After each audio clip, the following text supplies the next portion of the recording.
Mr. Chair, Your Honors, good morning. This presentation is a compilation of information from the hearings of the Committee on Dangerous Drugs, chaired by Congressman Robert H. Barbers, Committee on Public Order and Safety, chaired by Congressman Dan Fernandez, Committee on Human Rights, chaired by Congressman Bienvenido Abante Jr., and Committee on Public Accounts, chaired by Congressman Joseph Stephen Caraps Paduano, as well as information from Senate hearings regarding dangerous drugs and Philippine offshore gaming operators, or POGOs, including data from our agency and various resources. Our investigations began when 560 kilos of shabu worth 3.6 billion pesos were seized in a joint operation of the National Bureau of Investigations, Bureau of Customs, the National Intelligence Coordinating Agency, and the Philippine Drug Enforcement Agency in Mexico, Pampanga, in September 24, 2023. After a controlled delivery operation, the boxes of drugs containing shabu were seized in a warehouse owned by Willie Ong, which was constructed on land previously owned by the Tumang family in Pampanga.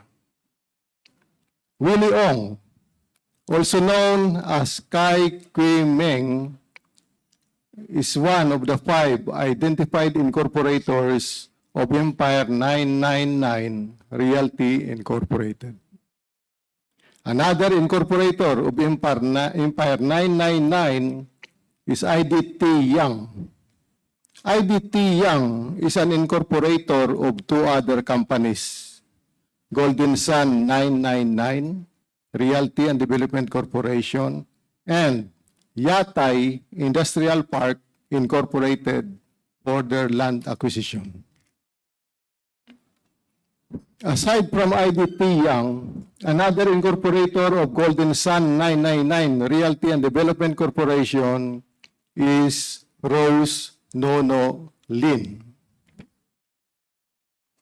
Rose Nono Lin is also an incorporator of Parmalee Pharmaceutical, which rose to notoriety when it bagged 13 contracts from the government worth a total of 11 billion, all supplies for COVID response during the global pandemic, despite having a declared paid-up capital of only 625,000 pesos.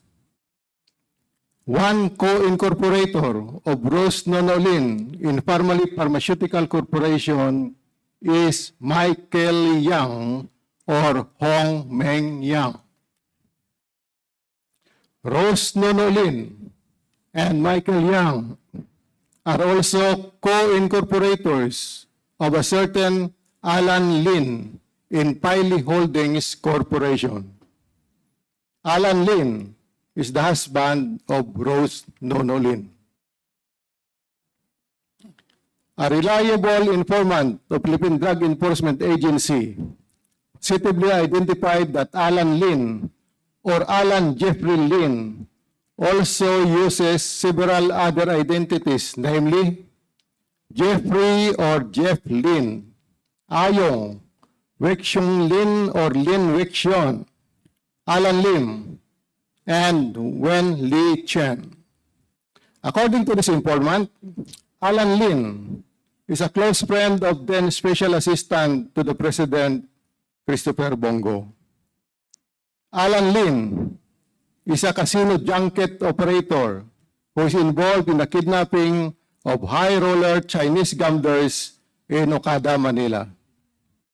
Alan Lin, or Wexiong Lin, was involved in a case involving illegal drugs in Cavite, but this case was dismissed in 2015.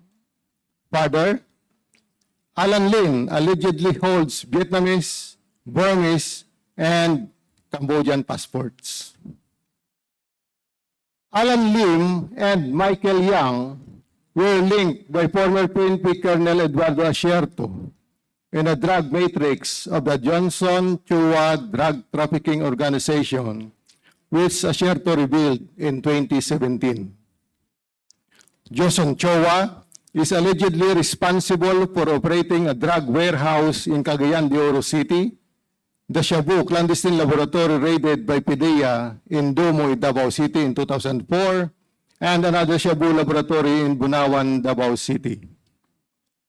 Michael Yang handled shipping requirements for Johnson-Chua, while Alan Lim, who was connected to Yang, operated a clandestine Shabu laboratory in Cavite. Yang Jianxin, also known as Tony Yang or Antonio Maestrado Lim, is a sibling of Michael Yang. Tony Yang is allegedly the owner of a POGO in Cagayan de Oro City and affiliated to Mr. Johnson-Chua, the same Chua who is a known smuggler and implicated in the dismantled clandestine Shabu laboratory in Dumoy, Davao City in 2004. Hong Jing Yang is another sibling of Michael Yang. Hong Jiang Yang is also an incorporator of Fullwind Group and Piley Estate Group. The Presidential Anti-Organized Crime Commission provided information that Hong Jiang Yang and a certain Yao Sheng Kan transferred funds to the company Baoful Land Development Incorporated. Later, investigations revealed that the incorporator of Baoful Land is Alice Lial Go or Go Waping, the former mayor of Bamban, Tarlac. Baoful Land Development Incorporated is the real estate company that leased its compound to the POGO licensee Hongxing Gaming Technology Incorporated, later renamed Zun Yuan Technology Incorporated. According to Senator Risa Hontiveros,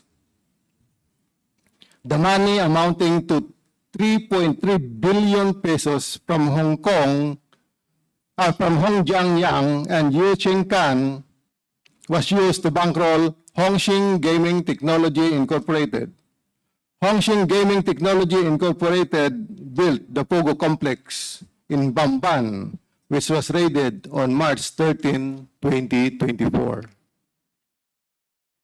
The Anti-Money Laundering Council released the results of its investigation last July 2024 and identified several companies linked via financial instruments and transactions to Ms. Alice Go. One company identified by the AMLAC caught the attention of Philippine Drug Enforcement Agency.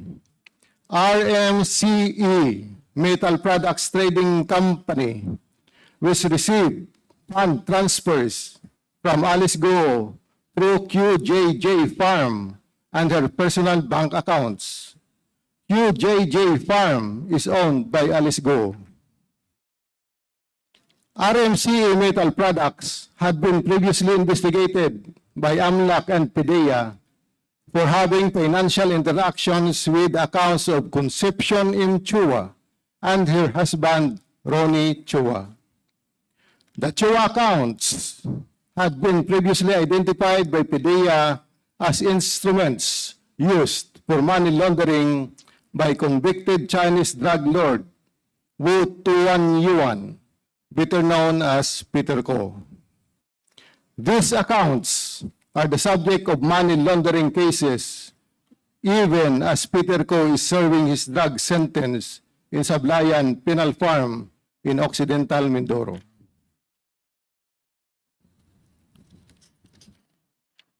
That ends my presentation, sirs.